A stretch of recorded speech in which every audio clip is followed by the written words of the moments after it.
የሳህላ ሰየምት ወረዳ ምክር ቤት አራተኛ ዙር 13ኛ ዓመት የሥራ ዘመን 41ኛ መደበኛ ጉባኤውን አካሄደ። የሳህላ ሰየምት ወረዳ ምክር ቤት ከመስከረም 24 እስከ 25 2018 ዓ.ም ለሁለት ተከታታይ ቀናት 41ኛ መደበኛ ጉባኤውን አካሂዷል። ጉባኤውን የሳህላ ሰየምት ወረዳ ምክር ቤት ዋና አፈ ጉባኤ የተከበሩ ወይዘሮ ሃና ነጋሽ በመክፈቻ ንግግር አስጀምረዋል። የተከበሩ ወይዘሮ ሃና ነጋሽ ባደረጉት የመክፈቻ ንግግርም ጉባኤው መካሄድ ከነበረበት ጊዜ በተለያዩ ምክንያቶች መጓተቱን አንስተው ታላቁ የኢትዮጵያ ህዳሴ ግድብ ተጠናቆ በተመረቀበት ማግስት መካሄዱ ጉባኤውን ለየት እንደሚያደርገውና ስለ ሰላም አጽንኦት ሰጥተው ተናግረዋል። አርብ ለወትረ ጅሎ ጽሻበትረ ሰብሲምን አርብ ለወትረ ግሬኑ ሚቁ ሲተሸናንስ ወዝ ዳህነተተበት የተከበሩ ዋና አስተዳዳሪ፣ የተከበራችሁ የምክር ቤት አባላት፣ ጥሪ የተደረገላችሁ ተጋባዥ እንግዶችና ክቡራንና ክቡራን፣ የወረዳችን መደበኛ ጉባኤያችን ህገ መንግስቱ ባስቀመጠው ጊዜ ለማካሄድ በበላይ አካል በተሰጠው ስልጣን ተደራራቢ ስራዎች መድረኮች ተራዝመዋል። በክልላችን የተለያዩ ቦታዎች እየተዘዋወሩ የህዝባችን ሰላምና ጸጥታ እያወቀ ያለው ጽንፈኛ ቡድን ወረዳችን ለመድፈር በተደጋጋሚ ሙከራ ቢያደርግም የጸጥታ ኃይላችን በአጠቃላይ የመንግስት ሆነ የግል ታጣቂዎች ማህበረሰባችን በማስተባበር በማነቃቃት የወረዳ አመራሩ አካባቢውን ላለማስደፈር ባደረገው የፖለቲካ ጥበብ ወረዳችን ሳትደፈር ቆይታለች። የሰላማችን ሁኔታ አሁንም ያልተቋጨ ስለሆነ በተለመደው ግለትና ስሜት የስጋት ቀጠናዎችን ለማስጠበቅ ብሔረሰብ አስተዳደራችን እንዲሁም ወረዳችን የተለያዩ የቡድን መሳሪያዎችን ተተኳሽ እንዲመጣልን የመከላከያ እንዲመደብልን ትብብር እንዳይለየን ከወዲሁ አሳስባለሁ። የተከበሩ ዋና አስተዳዳሪ፣ የተከበራችሁ የምክር ቤት አባላት፣ ጥሪ የተደረገላችሁ እንግዶች፣ ክቡራንና ክቡራን፣ የዛሬ ጉባኤያችን ከዚህ በፊት ከምናካሄደው ጉባኤያችን ለየት የሚያደርገው ለዘመናት የተላለፉ የሁላችን አሻራ በተቀመጠው የአባይ ግድብ በተመረቀበት ጊዜ በማግስት በመሆኑ እጅጉ ለየት ያደርገልን ነው። የተከበራችሁ ዋና አስተዳዳሪ፣ የተከበራችሁ የምክር ቤት አባላት፣ ጥሪ የተደረገላችሁ ተጋባዥ እንግዶች፣ ክቡራንና ክቡራን፣ የ41ኛው መደበኛ ጉባኤያችን ለማካሄድ 50+1 ወይም 50+1 ምልዓተ ጉባኤ ስለተገኘ ጉባኤያችን የምናካሄዱ ሲሆን በጉባኤያችን የምንመክራቸው አጀንዳዎች አንደኛ የ40ኛው መደበኛ ቃለ ጉባኤ መርምሮ ማጽደቅ፣ ሁለተኛ የ2017 በጀት ዓመት የአስፈጻሚው የ4ኛ ሩብ ዓመት እቅድ ክንውን ሪፖርት መገምገም፣ ሶስተኛ የ2017 በጀት ዓመት አካል ጉዳተኛ ተጠቃሚነትና የትምህርት ኢንስፔክሽን ኦዲት፣ ፍርድ ቤት 4ኛ ሩብ ዓመት እና የ2018 በጀት ዓመት መርምሮ ማጽደቅ፣ 5 የ2018 በጀት ዓመት የአስፈጻሚ በጀት እቅድ መገምገም፣ 7 የ2017 በጀት ዓመት የምክር ቤቱ ሪፖርት ማጽደቅ፣ 7 የ2018 በጀት ዓመት የአስፈጻሚ በጀት መርምሮ ማጽደቅ፣ 8 የ2017 በጀት ዓመት ማህበረሰብ አቀፍ ተሳታፊ ወይም በአምስቱ ድህነት ተቋም ተኮር እቅድ ማህበረሰብን ያሳተፈ እቅድ መርምሮ ማጽደቅ፣ 10 በአስተዳዳሪው የሚቀርቡ ሹመት ካሉ ፈትሾ ማጽደቅ። የሳህላ ሰየምት ወረዳ ዋና አስተዳዳሪ የተከበሩ አቶ ሲሳይ ብሩም የአስፈጻሚውን የ2017 በጀት ዓመት የአራተኛ ሩብ ዓመት እቅድ አፈጻጸም ሪፖርት አቅርበዋል። በ2017 በጀት ዓመት የሁሉም ሴክተር መስሪያ ቤቶች በዓመቱ የሚፈጸሙ ተግባራትን በብቃት ለመፈጸም ያመች ዘንድ በየደረጃው ላለው ቀበሌ አመራር፣ የቀበሌ ሙያተኛ እንዲሁም የወረዳው ሙያተኞችን ከፈጻሚ ተልዕኮአቸው አንጻር እንደ አብዛኛዎቹ ተቋማት 6 በጀት ዓመት እቅድ አፈጻጸምና የ2017 በጀት ዓመት እቅድ ኦሪየንቴሽን ከወረዳው እስከ ቀበሌ ድረስ በማውረድ ለተጠቃሚ ማህበረሰብ ክፍሎች እቅድ የማስተዋወቅ ስራዎች ተሰርቷል። የወረዳችን የጸጥታ ሁኔታ የተረጋጋና አስተማማኝ እንዲሆን ከየትኛውም ጊዜ በበለጠ እስከ ቀበሌ የንቅናቄ እቅድ የህዝብ ሰሪ መድረኮች በማዘጋጀት የጸጥታ ስራ ለማጠናከር ጥረት ተደርጓል። ለሰላም አስከባሪ በመደብ የስጋት ቦታዎችን፣ ቀጠናዎችን ስምሪት በመስጠት አካባቢውን የመቃኘት ስራ ተሰርቷል። አሁንም እየተሰራ ይገኛል። የወረዳችን የሰላም ሁኔታ ለማጠናከር ከአጎራባች ወረዳዎች ጋር የህዝብ ለህዝብ ግንኙነት ስራዎች በማጠናከራችን አጎራባች ወረዳዎች ጋር ያለን ግንኙነት የተሻለ ሰላም ፈጥሮልናል።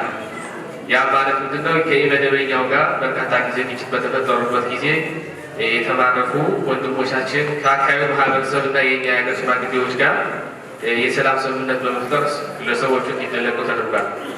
ከተቀመጡ ግቦችን አንጻር ሲታይ የተጀመሩ ተግባራት ቢኖሩ መፈጸም ሲገባ በወቅታዊ ተግባራት ምክንያት ያልፈጸምናቸው ተግባራት ሲኖሩ በአራተኛ ዙር 13ኛ ዓመት የስራ ዘመን 41ኛ መደበኛ ጉባኤያችን የሚሰጠንን የውሳኔ ሀሳብ ተቀብለን በቀጣይ የምንረባረብበት መንገድ ይሆናል። የተከበራችሁ የምክር ቤት አባላት፣ ጥሪ እየተደረጋላችሁ እንግዶች፣ በኢኮኖሚ ዘርፍ ያው በዚህኛው ሩብ ዓመት ያው በሪፖርት እንዳቀርብ የተፈቀደልኝ 6 የድህነት ተኮር ተቋማት ናቸው። ከጊዜ አንጻር ከበእነሱ ልክ ነው የተዘጋጀሁት ማለት ነው። በኢኮኖሚ ዘርፍ የተከናወኑ ግብርና ጽሕፈት ቤት በኤክስቴንሽን አደረጃጀት የደራሲ የልማት ቡድን የአባወራና አባወራ የልማት ቡድን ብዛት 265 ሲሆን የአንድ አምስት ብዛት 795 ናቸው። የገበሬ አባላትን በተመለከተ በዕለቱ የታረሰ መሬት 15.5 ሄክታር፣ የሚለማ መሬት ከአንደኛ እስከ ሁለተኛ እርሻ የታረሰ 8.7 ሄክታር ሲሆን ተሳታፊ አርሶ አደሮች 5600 ናቸው። የሰርቶ ማሳያ እንቅስቃሴ በተመለከተ በአርሶ አደር ማሰልጠኛ ማዕከላት የተካሄደ ሰርቶ ማሳያ በስምንት ሲታይ እቅድ 156 ክንውን 54 ነው። የአቅም ግንባታ ስልጠና ለቀበሌና ለወረዳ ባለሙያዎች የተለያዩ ፓኬጆችን በስርዓተ ምግብ ወንድ 90 ሴት 18 በድምሩ 108 ናቸው። የስራ ዕድል ፈጠራ በተመለከተ በመስኖ ልማት፣ በተፈጥሮ ሀብት፣ በተፋሰስና በሩሮ መሰረተ ተቋማት የታቀለው 48 ሲሆን ወደ ተግባር የተገባው ደግሞ 14 ናቸው። በጊዜያዊ ደግሞ የተፈጠረው የስራ ዕድል 46። በተፈጥሮ ሀብት ስራችን አንጻር በህብረት ስራ ማህበራት ህጋዊ ሰውነት ያገኙ ተፋሰሶች ብዛት እቅድ 7 ነው። ክንውኑ 6 ነው። የህብረት ስራ ማህበራት አባላት ብዛት ደግሞ እቅዳቸው 931 ሲሆን ክንውናቸው 2920 ናቸው። የተሰበሰበ የብር መጠን እቅዳቸው 139,650 ሰበስባለ ታቅዶ 240,045 ብር የ100% በላይ ፍሰት ተችሏል ማለት ነው። የአፈርና ውሃ ጥበቃ የቅድመ ዝግጅት ስራ በተመለከተ በሁሉም ቀበሌዎች ስራውን ለማስጀመር እንቅስቃሴ ሲደረግ ነባር 37 አዲስ 1 በድምሩ 38 ተፋሰሶች ላይ ተግባራዊ ማድረግ ተችሏል። በቀረበው የአራተኛ ሩብ ዓመት አፈጻጸም ሪፖርት የምክር ቤቱ አባላትና ቋሚ ኮሚቴዎች ላነሷቸው ሀሳቦችና ጥያቄዎች የተከበሩ አቶ ሲሳይ ብሩ ማብራሪያና ምላሽ ሰጥተዋል። የተነሱ ጥያቄዎች ሁሉ በሚባል ደረጃ ትክክለኛና መሬት ያለው ሁኔታዎች ስለሆነ ያው ተቋማት ላይ እነዚህ ያልተነሱ ተቋማት ላይ የተሰጠነ በተመሳሳይ ደግሞ በአስተዳዳሪው ደግሞ መመለስ ያለባቸው ተብሎ ቋሚ ኮሚቴዎች እያንዳንዳቸው በየዘርፋቸው የተሰጡ እቅዶች እንደ እቅድ ወይም የውሳኔ ሀሳቦች ስላሉ እሱ ወስዶ ተግባራዊ ማድረግ እየማስበው ምናልባት ለግልጸኝነቱ ለምክር ቤት የተከበሩ ምክር ቤት አባላትም እዚህ ያለው ተጋባዥ እንግዳ ሁሉም ባለቤት ነው ማለት ነው። ለዚህ ወረዳ ለሚነሱ ጥያቄዎች፣ ለሚነሱ መልካም አስተዳደር ይዞች፣ ለሚነሱ የልማት ይዞች፣ ለሚነሱ የጸጥታ ይዞች ሁሉም ሰው ባለቤት ነው ማለት ነው። ስለዚህ ሁሉም ሰው የየድርሻውን ሲወስድ መልካም ውጤቶች እናመጣለን። በተመሳሳይ ደግሞ ሁሉ ሰው የየድርሻውን ሳይወስድ ሲቀር ውስን ሰዎች ሲሆኑ ደግሞ በተመሳሳይ እኛ የምንፈልገውን የማህበረሰባችን ተጠቃሚነትን ለማረጋገጥ የምንቸገርባቸው ጉዳዮች ይኖራሉ ብዬ አስባለሁ። ይህም በደንብ መረዳት ያስፈልጋል ማለት ነው። ያው ሲጀምሩም በትልቅ ግፊት በትልቅ ጩኸት ያው ክልል ሰዎች በመመላለስ ስራ ላይ ያለ ፕሮጀክት ነው እንጂ በበጀት ተይዞ በተለይ አውስኮር ፕሮጀክት ላይ ቅድም የደረሱ ጥያቄዎች ሰዎች ባዶ የሚበሉበት፣ እንስሳት ወርዶ ውሃ ማይጠጡበት። ስለዚህ ዓላማው የሰው ንጹህ መጠጥ ውሃና የእንስሳት መጠጥ ውሃ ነው። ስለዚህ የመጠጥ ውሃ ደግሞ እንግዲህ ከተጀመረበት ጊዜ ጀምሮ በርካታ ዓመታትን የፈጀ ፕሮጀክት ስለሆነ እንግዲህ ፕሮጀክት የጀመረው ለ3 ወረዳ ነው። ሳላ፣ ዝቋላ፣ ገዴ፣ ተከዜ ተፋሰስ ያሉ አካባቢዎች ነው ዓላማ ተደርጎ የተጀመረው። ያው ከአንጻሩ ቢሆን ደግሞ እኛ ወረዳ ነው የተጀመረው። ያው የያዘው አቋም ምንድን ነው? ፕሮጀክቱ በጀት ምንጩ የፌዴራል መብራት ኃይል ነው። ክሊያንት ወይም ሁለት ያወሰዱ ደግሞ አውስኮር ፕሮጀክት ነው ማለት ነው። ስለዚህ አውስኮር የሚለው ምንድን ነው? በወቅቱ በጀት ባለመለቀቁ እኔ ስራዬን እስካሁን እየሰራሁ ያለሁት ባለኝ ገንዘብ ነው በሚል ነው።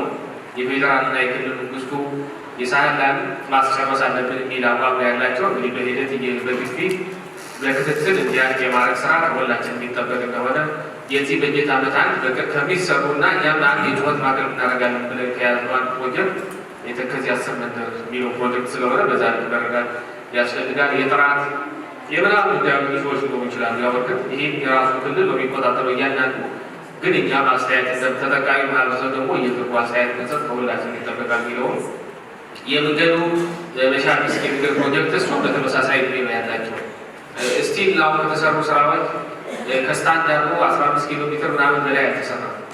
እዛዎች ያለው 298 ኪሎ ሜትር ነው። ያው ኮሚቴ አዋቅረን እስከ ክልል ጭምር በርካታ ጊዜ የምንመላስበት ነው። ያው የዘንድሮ በጀት ዓመት አይነት ደግሞ ወደ ስራ ሲገቡ ጭቆቱን ማስቀጠል ነው የሚቻለው። እኛ ብቻ ሳይሆን ከታለቁ ሰው ግን መጀመር አለበት ሚል ነው።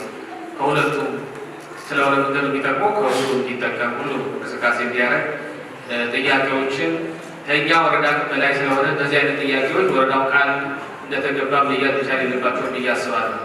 ያው እኛም እንደናንተ ጠይቀን በጀት ሲመጣ የምናሰራ ስለሆነ ከወረዳ በላይ የሆኑ ፕሮጀክቶች ስለሆኑ ከወረዳ በላይ የሆኑትን ደግሞ ለሚመለከተው አካል እያሳወቁ ግፊት የማድረግ ስራ ይሰራል ማለት ነው። የምክር ቤቱ ሶስቱም ቋሚ ኮሚቴዎች የተለያዩ የውሳኔ ሀሳቦችን ለምክር ቤት አባላቱና ለአስፈጻሚ አካላት አቅርበዋል።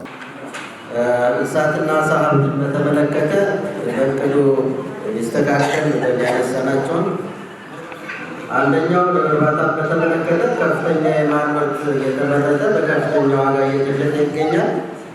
ይሁን እንጂ አርሶ አደሩ እያመረተ ያለው በተለመደው በባህላዊ ቀፎ ነው። በዘመናዊ ቀፎ እና አዳዲስ አሰራሮችን በመጠቀም ሊሰራበት ደግሞ ከፍተኛ ምርትና በጥራቱም ተወዳዳሪ የሌለው የማር ምርት ማግኘት ስለሚቻል በ2018 በጀት ዓመት በትኩረት ሊሰራበት ይገባል ነው።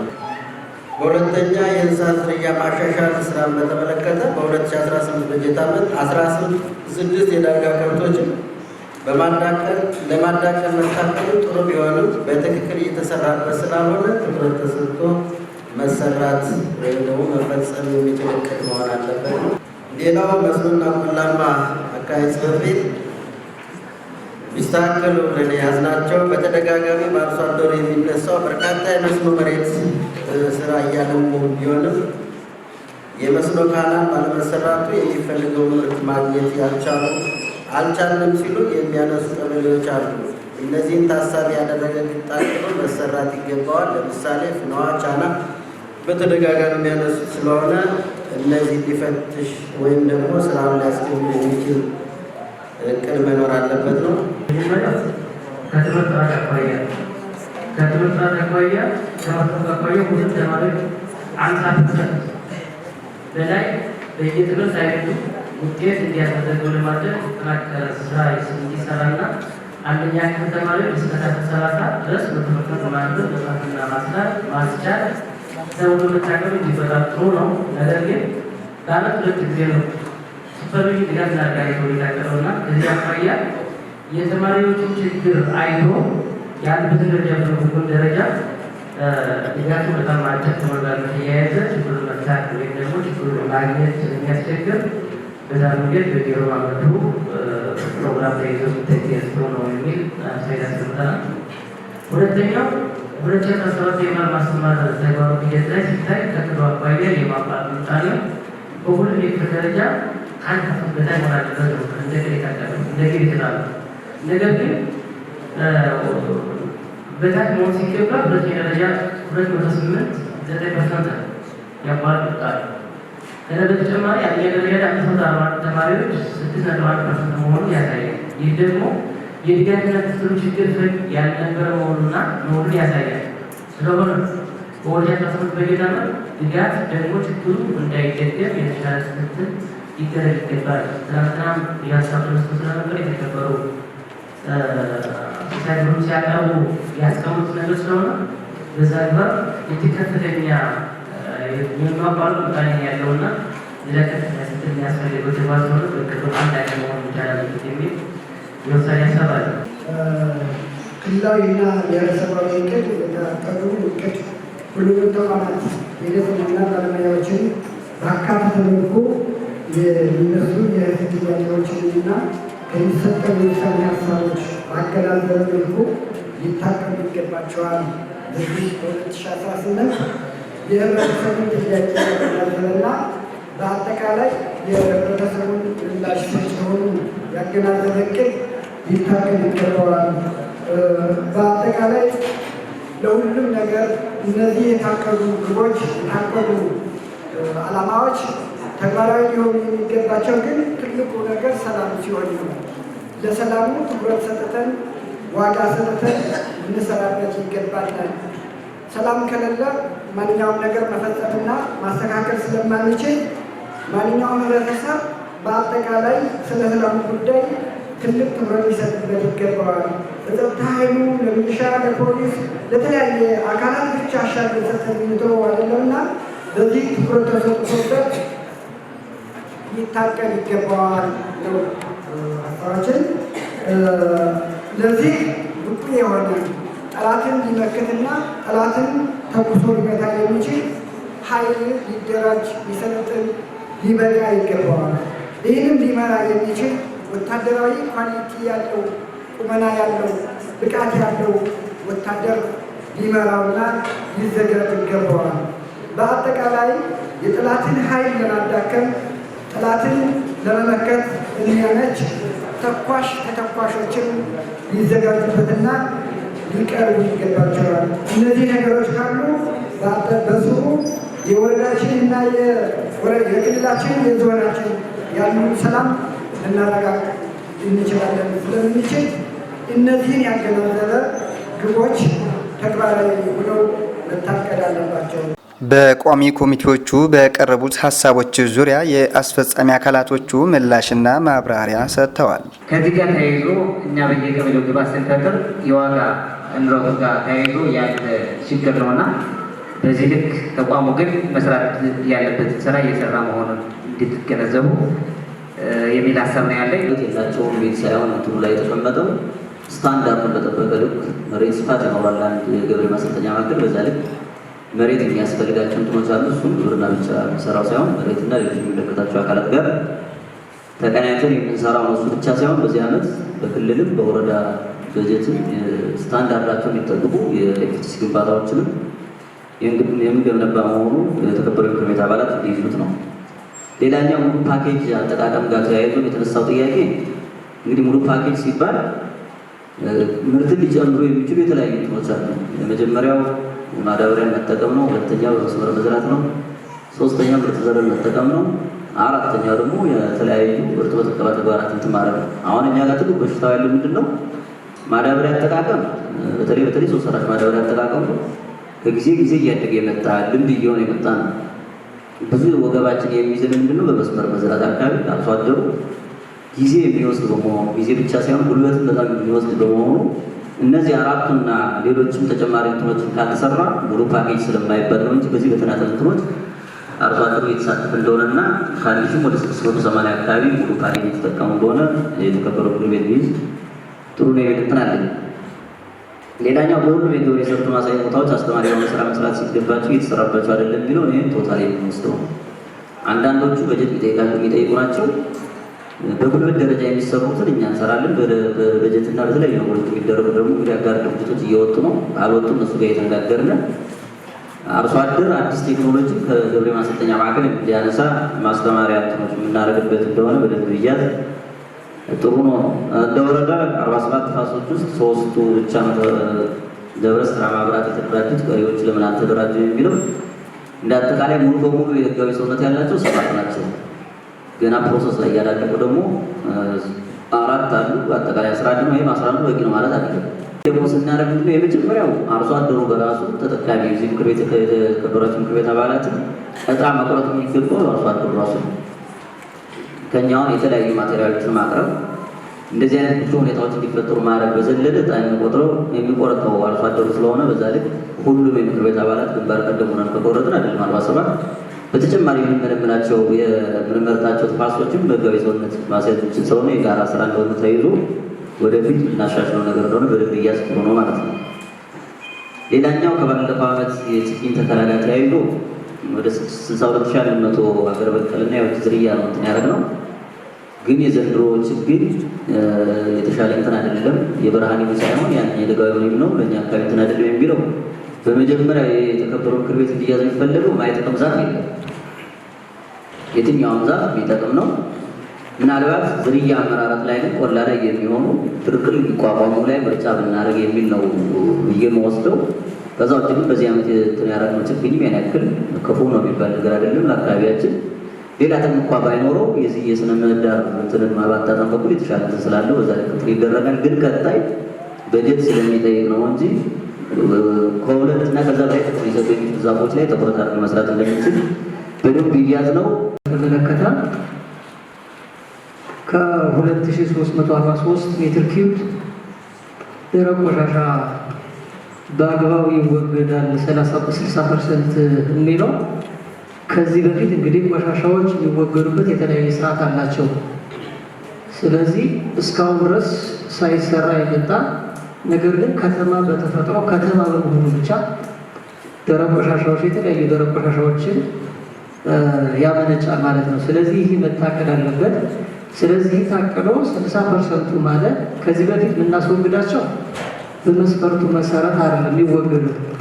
ቆሻሻ ማስወገድ በማቃጠል ብቻ ነው። ስለዚህ ይህ ደግሞ ደረቅ ቆሻሻ አወጋገዱ በራሱ ጊዜ የሚያዛባና የአካባቢ ምህዳርን የሚያናጋ ስለሆነ ከነዚህ ተቋማት ከሚያመነጩት ወይም ደግሞ ከተማው ከሚያመነጨው ያመነጫ ተብሎ ከሚገመተው በሜትር ኪዩብ የሚገለጥ ደረቅ ቆሻሻ ቢያንስ 60%ን አካባቢው በማይበክል ሁኔታ በማዳፈን ስራ ለመስራት የታቀደ እንደሆነ የተከበረው ምክር ቤት እንዲገነዘብልኝ ፈልጋለሁ። ቻናል አብረው ላይ ከተነሳው ጋር የአዋጭነት ጥናት ታሳቢ ያደረግን እኛም እያሰብን ስለሆነ መንገድ ታሳቢ አድርጎ እና የጥገና ከአሁን በፊት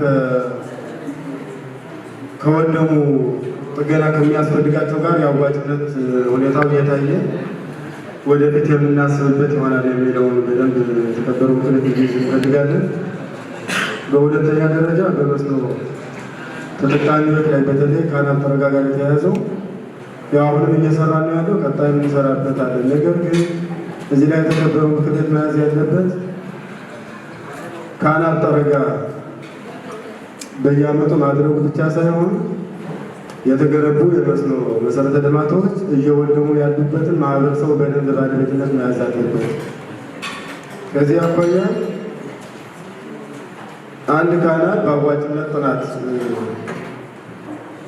ተሰርቶ ለ20 ዓመት ያገለግላል ተብሎ ለ1 ዓመት ጭምር የማያገለግልበት ሁኔታ እየተፈጠረ ስለሆነ ግብርና ጋር በደንብ ተቀናጅቶ ማህበረሰቡ እኛ ግንዛቤ ከመፍጠር ውጭ ሌላ ምንጭም ማድረግ አንችልም። ስለዚህ በደንብ ስራ መሰራት አለበት የሚለውን በደንብ ይመክርበት ነው። ከዛ ውጭ የተከበረው መኳንንት ካነሱት ላይ እንግዲህ በ2017 በጀት ዓመት በቢላዛር ህዝብ ካናል ስራን በተመለከተ እንግዲህ በወቅቱ የካናል ጥገና ሲደረግ ማህበረሰቡ ጋር በመግባባት ካናሉ በፊት ከነበረበት ቢያንስ አሁን ላይ እንዴት ነው መስጠት ያለበት ከሚለው አኳያ በደንብ ተግባብተን የሰራንበት ነው ያለውና ከዚህ አኳያ የአናት ስራ ከአሁን በፊት ካናሉ ስላልነበረበት በባህላዊ ነው ዳይቨርት የሚያደርጉት ወይም የሚቀለብሱት።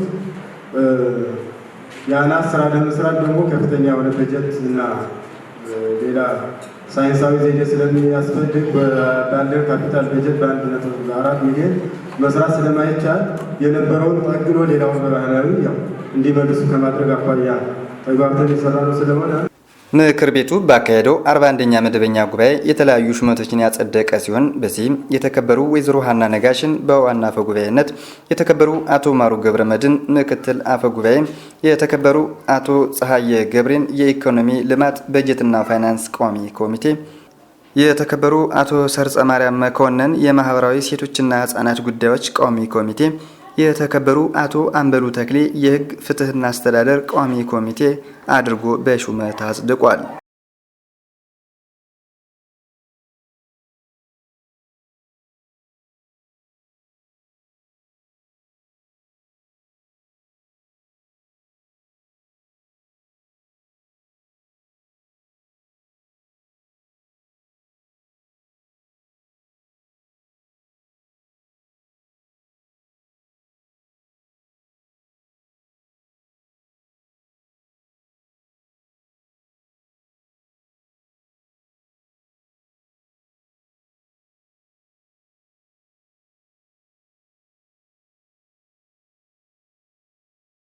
ምክር ቤቱ በሁለት ቀን ቆይታው የ2017 በጀት ዓመት የአስፈጻሚውን የአራተኛ ሩብ ዓመት እቅድ አፈጻጸም ሪፖርት፣ የ2018 ዓ.ም የወረዳውን ፊዚካልና ፋይናንሻል እቅድና በጀት፣ የስርዓተ ጾታና የኦዲት ግኝትን ገምግሞ አጽድቋል። ምክር ቤቱ በሁለት ቀን ቆይታው የተለያዩ ጉዳዮች ላይ የመከረ ሲሆን የውሳኔ ሀሳቦችንም አሳርፏል። የውሳኔ ሀሳብ ተደርገው ከተቀመጡት መካከል የሰላምና ጸጥታ ስራውን ከመቼውም ጊዜ በላቀ ሁኔታ ትኩረት ሰጥቶ መስራት፣ የተከዜ የብረት ድልድይ ማጠናከሪያ ስራ እንዲሰራ በተደራጀ መልኩ ግፊት ማድረግ፣ የወረዳው የሆስፒታል ጥያቄ እየተዘነጋ በመሆኑ ጥያቄው በየደረጃው መነሳት እንዳለበት፣ የአርሶ አደሩን የምግብ ዋስትና ለማረጋገጥ የመስኖ ስራና የእንስሳት ማድለብን በትኩረት መስራት እንደሚገባ፣ የሚጠየቁ መሰረተ ልማቶች ምላሽ እንዲያገኙ፣ የተጀመሩ በተያዘላቸው ጊዜ እንዲጠናቀቁ በትኩረት መስራት፣ አስፈጻሚ አካላት በስራቸው የሚገኙ ባለሙያዎችን በብስለትና በጥበብ በመምራት የተሻለ አገልግሎት አሰጣጥ እንዲኖር ማድረግ፣ የተበጀተው ካፒታል በጀት ከታለመለት ዓላማ እንዲውል ቁጥጥርና ክትትል ማድረግ፣ የውስጥ ገቢን የማሳደግ ተግባር የነገ የማይባል ተግባር በመሆኑ በትኩረት መስራት፣ ቻናን ጨምሮ በወረዳው መንገድ የሌለባቸው ቀበሌዎች ማህበረሰቡን በማስተባበር የመንገድ ስራዎችን ማከናወን፣ የትምህርት ጥራትን ለማረጋገጥ ከደረጃ በታች የሆኑ ትምህርት ቤቶችን በማህበረሰቡ ተሳትፎና በወረዳው ድጋፍ ከዳስ ወደ ክላስ መቀየር፣ የህገ ወጥ መሬት ወረራ ላይ የተሰማሩ ግለሰቦችን እያንዳንዱ የቀበሌ ተጋባዥ እንግዳ ትኩረት ሰጥቶ በመስራት አላግባብ የተያዙ መሬቶችን ወደ መንግስት ባንክ ለማስመለስ በትኩረት መስራት እንደሚገባ የሚሉት ይገኙበታል። በመጨረሻም የሳህላ ሰየምት ወረዳ ገንዘብ ጽሕፈት ቤት ዋና ኃላፊ የተከበሩ አቶ ምሳኑ አወቀም የወረዳውን የ2018 በጀት አቅርበው ምክር ቤቱ በሙሉ ድምፅ አጽድቋል። 2018 በጀት ዓመት የበጀት ጥሪንና የተሸነሸነ በጀትን እንደሚከተለው አቀርባለሁ። ከመንግስት ግምጃ ቤት ከወረዳ የሚሰበሰብ ገቢ 95 ሚሊዮን 66433፣ ከክልል ድጎማ 236 ሚሊዮን 414952፣ የመሪ መዘጋጃ ቤቶች ልዩ ድጎማ 1 ሚሊዮን 200 ሺህ፣ የካፒታል በጀት ልዩ ድጎማ 25 ሚሊዮን 115 ሺህ 403፣ ከውስጥ ገቢ የጤና ጣቢያዎች የውስጥ ገቢ 22 ሚሊዮን 582 ሺህ 580፣ ቴክኒክ ጣቢያ ኮሌጅ 2 ሚሊዮን 599 ሺህ 290፣ መናኸሪያ 85 ሺህ 742፣ ሁለተኛ ደረጃ ትምህርት ቤቶች 1 ሚሊዮን 2517። እንግዲህ ጠቅላላ ድምር በ2018 በጀት ዓመት የበጀት ጣራችን 384 ሚሊዮን 66918 ነው።